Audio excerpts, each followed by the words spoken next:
Ora Subanda Genopan, halo masyarakat Simalungun dimanapun berada. Ketemu lagi di acara kita Kombur-Kombur, tapi kita nggak cerita kombur. Tentu barang fotoaja.com. Masih bersama saya Ilham AP. Nah, kali ini kita bakal kombur-kombur soal infrastruktur jalan di Kabupaten Simalungun. Tentu dengan narasumber yang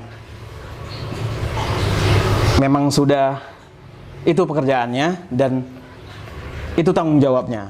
Jadi sebelum kita lanjut, kebiasaan kami bang di sini kalau lagi kombur-kombur mesti ngopi dulu. Ya gitu. Jadi ngopi dulu kita bang. Siap. Oke, ngopi dulu. Oke. Izin. Ini enaknya apa ya? Kombur-kombur ini ya. Iya, kombur-kombur. Jadi santai-santai ngopi. Jadi boleh ketawa juga bang. Iya. Jadi bang, Ya. gini, Ya. mungkin kalau masyarakat di luar sana kan banyak nih yang belum kenal sama abang gitu kan. Siapa abang dan mungkin jabatannya di pemerintahan Kabupaten Simalungun itu apa. Jadi bolehlah dikenalkan dulu. Ayo silakan bang. Baik, pemirsa penonton kombur-kombur dimanapun berada, khususnya masyarakat Simalungun. Sebelumnya saya perkenalkan nama saya. Nama saya Hotbin Sondamanik. Saya saat ini menjabat dipercayakan Pak Bupati sebagai Kadis PUTR Pekerjaan Umum dan Tata Ruang Kabupaten Simalungun yang bertanggung jawab untuk mengurusi infrastruktur yang ada di Kabupaten Simalungun. Kalau ada nanti pertanyaan atau apapun sejenisnya mungkin bisa nanti dibuat di kolom komentar ya. Iya boleh. Jadi supaya kita bisa interaktif untuk menyampaikan informasi yang sebenarnya seperti apa sebenarnya kondisi jalan di Simalungun ini khususnya di 3 tahun terakhir. Jadi gini bang. Ya.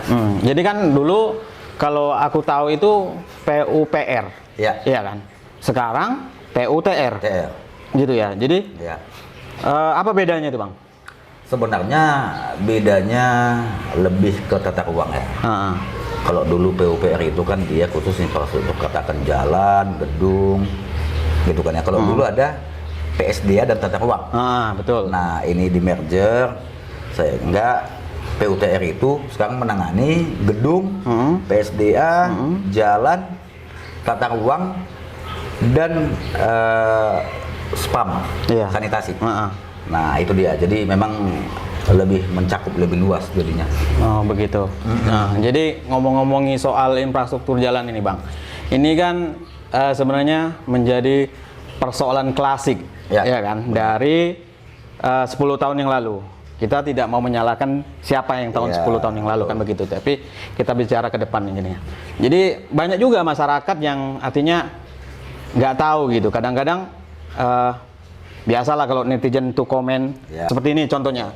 Jalan Simpang 2 dari Simpang 2 sampai ke Maukeraya itu kan itu jalan provinsi gitu. Jadi kita netizen ini selalu bilang, loh, jadi kerjanya bupati itu apa gitu? Itu di Jangkerleto itu jalannya sekarang rusak parah gitu. Jadi mungkin bisa dong bang jelasin mana aja yang jalan provinsi, mana jalan kabupaten gitu. Baru wewenang bupati sendiri itu atas jalan provinsi itu seperti apa gitu loh. Betul. Oke, bang, silakan. Bang. Baik ya. Jadi kalau kita cerita jalan tanggung jawab wewenang di Simalungun ini ada sesuai SK ya, ada 3 wewenang jalan. Yang pertama itu wewenangnya Kementerian PU, itu jalan nasional. Ada wewenangnya PUTR provinsi, itu jalan provinsi. Dan ada kewenangan Pemkab Simalungun, itu jalan kabupaten. Walaupun sebenarnya masih ada lagi jalan kita di bawah jalan kabupaten itu jalan desa. Nah, jadi yang menjadi tanggung jawab untuk masing-masing tadi jalan ini sesuai kewenangannya, tentu itu menjadi tanggung jawab wewenang yang sudah mempunyai aset. Nah, katakan kalau jalan provinsi kan ada aset provinsi. Iya betul. Gitu. Nah, jadi bupati dalam hal ini tentu bagaimana mengusulkan atau melobi lah ya pemerintah atasan untuk bisa menangani jalan yang menjadi wewenang mereka. Gitu. Dan sebagai contoh jalan provinsi. Iya. Jalan provinsi sebagaimana kita tahu mungkin Di Simalungun ya, itu sebenarnya Simalungun. jalan provinsi itu salah berapa satu sih? contoh kita ambil. Ah. Nah, jalan provinsi dari Siantar Raya Tigarunggu Itu jalan dari provinsi. dulu jalan provinsi dari dulu. Dari dulu ya? Nah, dan dari dulu itu rusak. Oh. Kan ceritanya seperti itu kan. Iya. Nah, nggak salah juga ekspektasi masyarakat. Iya betul. Ini kok rusak kan? Iya. Ya sah-sah aja memang disalahkannya Pak Bupati. Iya. Walaupun sebenarnya yang punya wewenang itu adalah provinsi. Iya. Namun kesalahan masyarakat ini kan dijawab Iya betul. dengan Pak Bupati. Terbukti kemarin anggaran provinsi itu tinggi ke kita gitu loh. Tinggi ke kita itu sampai 240 miliar anggaran jalan untuk provinsi. Iya. Nah, jadi jangan nanti, artinya kan kita mau meluruskan. Iya. Jangan ketika jalan rusak yang salah bupatinya. Terus. Iya. Tapi ketika jalan itu bagus, apresiasi tidak ada ke bupati gitu. Artinya apa ceritanya? Tidak mungkin juga anggaran itu datang begitu saja tanpa ada lobby. Iya. Kan gitu kan? Benar. Nah, karena kenapa? Semua kabupaten kota di Sumatera Utara berebut Iya. untuk mendapatkan anggaran provinsi. Nah, kenapa kita tertinggi? Ini kan jadi pertanyaan. Iya betul. Nah, kita bisa mendapat 240 miliar penanganan jalan provinsi di Kabupaten Simalungun. Nah, ini adalah alokasi tertinggi di Sumatera Utara.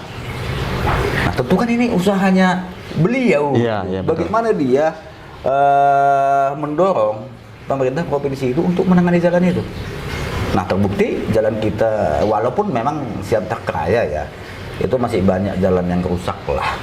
Tapi secara keseluruhan itu penanganannya sudah sangat-sangat panjang itu. Iya. Luar biasa membantu, anggarannya pun di situ besar gitu. Itu kita masih cerita Raya Tigarunggu. Raya Siantar. Raya Tigarunggu, perdagangan ke Siantar. Iya. Ke Tanah Jawa. Gitu kan, ke Tiga Ras. Iya. Jadi semua bisa dibilang jalan-jalan kita yang di Simalungun, jalan provinsi itu sudah ditangani provinsi, walaupun memang belum tuntas. Karena kita harus maklumi juga, dana itu pun provinsi pun terbatas. Iya, dibagi ya. Dibagi. Nah, cuman kan kita sangat bersyukur dengan usahanya beliau, pendekatan dan lobby-lobby ke provinsi, kita mendapat alokasi terbesar di Sumatera Utara. Nah itu sehingga kita pun kaya. Udah ya lumayan inilah sangat terbantu. Iya. Jadi agak mungkin masyarakat yang dulunya kalau ke Raya itu sekitar hampir 1 jam lebih kan. Iya. Jadi sekarang bisa agak lebih cepat mungkin. Ya katakan dulu 1,5 jam lah ya, karena saya terus bolak-balik Siantar Raya kan. Kalau sekarang ini kan 45 menit udah. Kan kita potong waktu setengah jam. Kan gitu. Nah, jadi itu memang yang harus kita sampaikan ke masyarakat, bahwasanya jalan wewenang provinsi itu itulah tanggung jawab provinsi, namun tetap juga keberhasilan pembangunan jalan provinsi itu tentu lobby-lobbynya kepala daerah gitu. Nah, jadi kalau kita dapat tinggi ya tentu karena lobbynya bagus. Iya. Kenapa tidak kabupaten kota lain? Kan gitu kan. Karena semua pasti permasalahan sama di setiap kabupaten kota, saya rasa masalah jalan. Dan jalan provinsi pun bukan cuma di Simalungun yang rusak. Gitu. Nah, itu yang permasalahan di situ. Selanjutnya kalau jalan nasional kita bilang ya relatif bagus lah ya. Relatif bagus. Nah, sekarang ini pun kan nasional lagi menangani jalan lingkar luar Danau Toba. Iya. Itu mulai dari Seribu Dolok, Tigarunggu ke Perapat. Nah, itu lagi ditangani sekarang. Iya. Nah, jadi bisa dibilang jalan di Simalungun itu selama 3 tahun terakhir ini sudah banyak pembenahan lah. Itu untuk jalan nasional. Iya, nasional. Kalau kita cerita jalan kabupaten. Iya, ini yang seru nih. Ini Jalan memang kabupaten ini. seru lah. Karena kenapa? Jalan kita itu kan di Simalungun totalnya sampai 4.999 kilometer. 4.000? 999, hampir 5.000. Hampir 5.000 ya. Iya. Nah, hampir 5.000. Kan gitu kan? Nah, itulah total panjang jalan yang ada di Simalungun. Nah, dari panjang jalan ini kan terbagi menjadi jalan desa dan jalan kabupaten. Iya. Nah, total jalan kabupaten kita itu mencapai 1.803 km. Iya, 1.803 km. Itulah total jalan kabupaten yang dinyatakan dengan jalan strategis, itu dicantumkan dalam SK jalan yang ditangani Pak Bupati. Nah, di luar itu berarti kalau kita anggap 5.000, kita 1.800, berarti ada 3.200. Iya. Itu jalan desa. Nah, tapi jalan desa juga tidak bisa kita lepaskan, tidak kita tangani. Karena itu juga kepentingan masyarakat. Nah, makanya kita juga banyak menangani jalan desa. Itu banyak kita tangani jalan desa itu melalui usul masyarakat yang dibawa DPRD lah, Pokja, Iya, Dewan itu banyak ke jalan desa gitu. Jadi alokasi yang ada sama kita itu juga tidak khusus untuk menangani jalan kabupaten saja. Gitu, jalan desa. Jadi makanya ya mohon maaf ya ke masyarakat Simalungun, kita nggak bisa langsung menangani jalan ini tuntas ya 100%, karena kan kita pun dibatasi dengan kemampuan APBD. Gitu. Kemampuan APBD kita kan dengan panjang jalan yang sepanjang itu dan seluasnya Simalungun, luas. Dengan kemampuan APBD itu ya kalau kita hitung-hitung memang mungkin bisa 2 kali APBD khusus untuk jalan aja. Artinya semua pegawai tidak gajian baru bisa APBD dialokasikan hanya untuk pembangunan jalan, barulah bisa kita katakan itu bagus semua, selesai. 2 tahun APBD bayar, berarti sekitar katakanlah ya 3 triliun ya, atau 3 triliun lebih. Nah, itu kan hal mustahil gitu. Jadi kalaupun masyarakat mungkin masih belum merasa puas ya, namun bisa kita bilang bupati kita ini sudah sangat ada peningkatan signifikan lah. Ya. Jadi selama beliau menjabat kurang lebih hampir 3 tahun ya Bang ya. Jadi kira-kira lah jalan kabupaten itu sudah berapa sih sebenarnya yang ditangani itu? Oke, jadi kalau cerita kita jalan ya, mungkin kita harus nge-base ke data lah. Iya. Jadi kita cerita data supaya tidak ada yang simpang siur kan gitu. Jadi di sini ada catatan kami, data yang kami punya. Itu di 2021 ya. Itulah starting awal Pak Bupati kan. Iya. 2021. Walaupun sebenarnya itu memang udah masuk Covid nggak itu? Udah terhitung Covid ya? Udah. Iya. Masih posisi Covid karena kemarin kan ketika pergantian itu masih posisi Covid. Iya. Nah, di 2021 itu kita ada menangani pemilihan rutin jalan itu 72 kilo ya, rutin ya. Iya. Itu penyisipan. Nah, untuk rekonstruksi jalan itu ada jalan kabupaten sekitar 34 kilo. Pembukaan jalan kita ada 10 kilo. Itu dulu TMMD, pembukaan jalan. Terus ada jalan desa, ada kita tangani sekitar 14 kilo sama pembangunan jembatan 1. Iya. Nah, itu di tahun 2021. Di 2022 kita ada peningkatan untuk rutin jalan itu 145 kilo lah yang kita pelihara jalan. Iya. 145 kilo.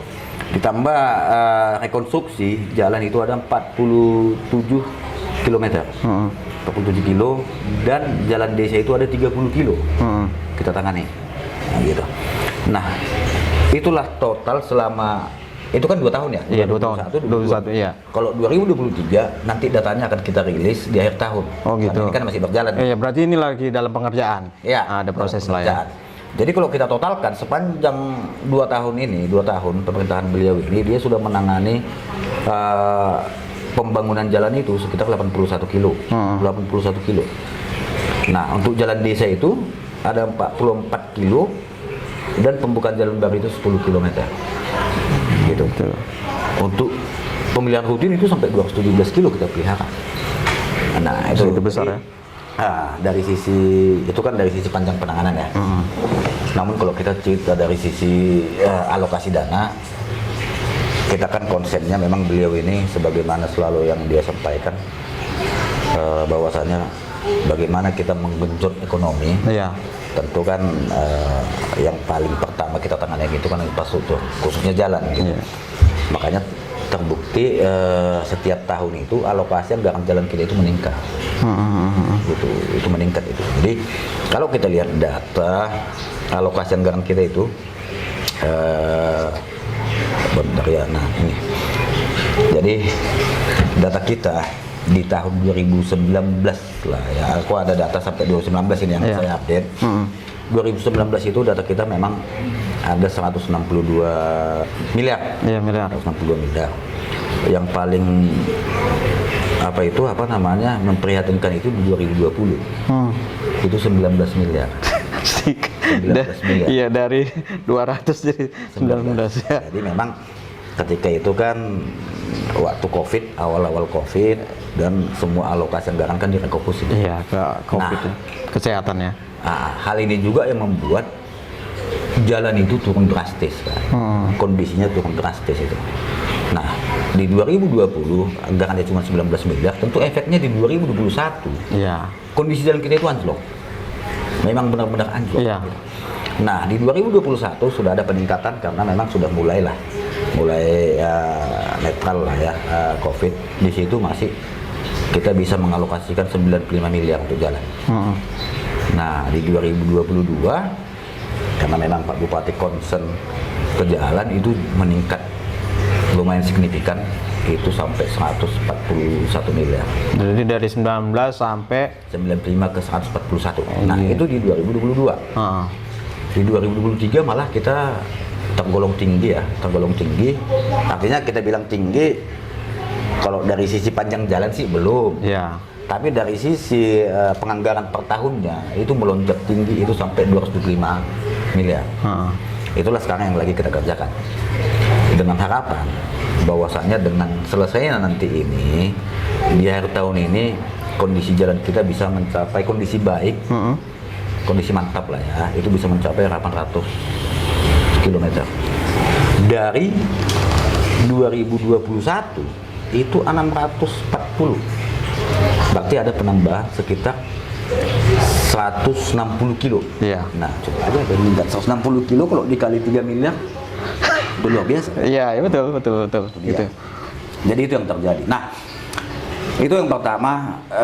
Yang kedua kan kita cerita panjang ke depan ya. Artinya kita berpikir bukan cuma hanya beliau lah ya. Dia berpikir bukan cuma hanya di periode dia gitu. Dia juga memikirkan ke depan, jangka panjangnya. Kenapa saya bilang begitu? Nah, selama beliau ini kan penanganan jalan kita itu bisa dibilang standarnya ditingkatkan jauh dari standar sebelumnya. Makanya sampai kita 3 miliar atau 3,5 miliar per kilo. Kenapa? Penanganan jalan kita itu memang konstruksinya kita naikkan. Jadi ada base dulu, pondasinya di bawah pakai hot mix, dan kita ikat lagi pakai bahu jalan. Iya, bahu mengikat itu. Nah, itu yang membuat dia jalan kita itu harganya mahal. Nah, kalau sebenarnya beliau ini pengen selama periode dia jalan itu tertangani panjang, bisa. Tapi dengan kualitas kualitas katakan lapen, lapis penetrasi makadam, aspal yang disiram-siram itu. Nah, kalau itu bayangin 1 kilo dia hanya butuh 600 juta. Tapi kalau hot mix 1 kilo itu sampai 3 miliar sampai 3,5 miliar, berapa kali lipat. Nah, kalau beliau hanya pengen pokoknya selama saya jalan itu mulus. Ya memang mulus. Kita tangani dengan lapen. Tapi selesai 5 tahun ke depan hancur lagi, lebih mahal lagi biayanya. Jadi kita tidak, makanya saya bilang kita tidak hanya berpikir beliau ya Pak Bupati ya. Dia tidak hanya berpikir di masa periode dia aja untuk pencitraan, tidak gitu. Pokoknya kita berpikir ke depan bagaimana supaya jalan kita ini bisa awet. Jadi artinya beliau berpikir jalan ini terus bisa dinikmati gitu ya. Dengan waktu yang lama. Jadi memang lumayan mahal banget ya Bang untuk mengerjakan jalan ini ya. 3 miliar sampai 3,5 miliar. Nah, itu dia. Jadi itu kan kita masih cerita jalan kabupaten. Nah, jalan desa dari 320 km. Nah, banyak juga sebenarnya katakanlah di medsos banyak beredar mungkin jalan rusak, rusak gitu kan. Nah, kalau kita lihat itu udah saya amati itu banyak jalan desa sebenarnya. Oh, jalan desa. Banyak juga. Jadi itu sebenarnya kalau jalan desa itu penanganannya seperti apa sih, Bang? Itu wewenangnya bupati atau kepala desanya sih gitu? Sebenarnya gini, dengan adanya dana desa ya, sebenarnya itu wewenangnya desa. Namun kan kita bisa menangani jalan yang lebih rendah kelasnya. Sama kayak nasional, dia bisa menangani jalan kita. Karena kelasnya kalau lebih rendah. Nah, provinsi juga bisa menangani jalan kita sebenarnya. Tapi kalau kita tidak bisa menangani jalan nasional. Oh gitu. Kelas lebih tinggi. Nah, tapi kan apapun ceritanya, tidak juga kita lepas jalan desa itu hancur-hancuran. Iya. Karena itu masyarakat kita juga. Iya betul. Gitu. Jadi ya mau nggak mau tetap juga kita alokasikan untuk penanganan jalan desa. Sehingga tadi alokasi yang ada itu tidak cukup, tidak hanya untuk menangani jalan kabupaten. Iya. Yang masuk ke dalam SK. Tetap masih ada dia, katakan dia mungkin sampai 20% dari alokasi anggaran itu untuk menangani jalan desa gitu. Jadi tersedot lagi ke jalan desa. Itu yang terjadi. Jadi kalau kita bilang untuk memuaskan masyarakat sih nggak mungkin lah ya, dengan kondisi keuangan kita. Namun yang pasti selama beliau ini sudah banyak peningkatan yang signifikan lah. Boleh kita lihat. Karena bisa dibilang kalau APBD kita kan dari dulu ya segitu-segitu juga. Namun lompatan-lompatan yang selama beliau ini yang saya lihat adalah dana pusat itu alokasinya ke kita tinggi gitu. Katakan Impres. Dan Impres itu kan dana APBN untuk menangani jalan kabupaten. Namun pelaksananya KPA-nya itu tetap di kementerian, tapi yang ditangani jalan kita, jalan kabupaten. Nah, untuk penanganan jalan dari dana Impres ini yang terbesar di Sumatera Utara itu, Sumatera lah ya, Sumatera Utara itu Simalungun. Dan mungkin kalau kita mau cek se-Indonesia, mungkin Simalungun ya masuk 10 besar gitu loh untuk penanganan jalan alokasi itu. Karena kita dapat sampai 175 miliar untuk penanganan jalan kabupaten dari dana Impres. Gitu. Yang lain-lain mungkin nggak nyampe 100 kawan kota lain. Nah, kita dapat sampai 175 miliar dalam 3 tahap nih. Tahap pertama sedang berlangsung. Itu yang di Susuk Pantai Danau Toba, yang di Hang Daul Salbe. Itu kalau mau berkunjung ke sana itu udah bagus itu, Bang. Bagus. Iya. Nah, kan gitu. Jadi itu jalan kabupaten tuh ya? Jalan kabupaten. Nah, jalan kabupaten. Nah, kenapa bisa ini tinggi? Kan nggak serta-merta juga datang sendiri itu ke Simalungun, gitu loh. Betul. Tentu kan harus ada ya lobby-lobby lah ya.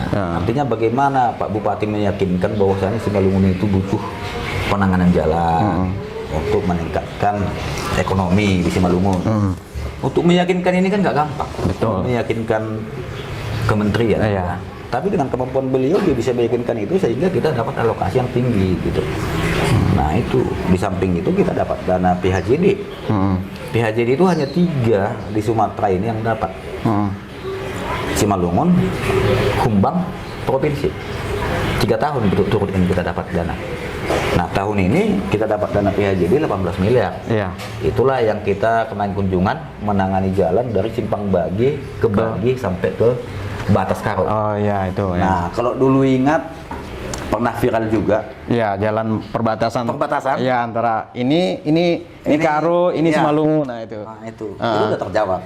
Sekarang itu kalau kita lihat ke sana itu udah selesai, itu sudah mulus. Udah lebih cantik lah jalan kita. Jadi masyarakat dimanapun berada nanti bisa dicek. Kemarin itu sempat viral juga. Jadi nanti bisa dicek ke sana. Jadi sudah selesai tuh, Bang ya? Sudah. Dan malah ini direncanakan hari Jumat depan. Kementerian PU mau turun ke Simalungun untuk membuat testimoni atas jalan yang dibangun dari PHJD itu, Bro. Oh gitu. Jadi itu udah sampai surat ke kita. Mudah-mudahan nanti Pak Bupati tidak ada halangan, dia juga ikut ke sana. Siap. Gitu. Oke, jadi masyarakat Simalungun dimanapun berada, kumpul-kumpul hari ini lumayan seru. Walaupun kita cerita kumpul-kumpul, tapi yang kita ceritakan ini nggak kumpul. Jadi sebelum kita lanjut, Bang, mungkin ada sesi lain, kita ngopi dulu, Bang. Biar agak rileks. Oke, Bang. Oke. Cut.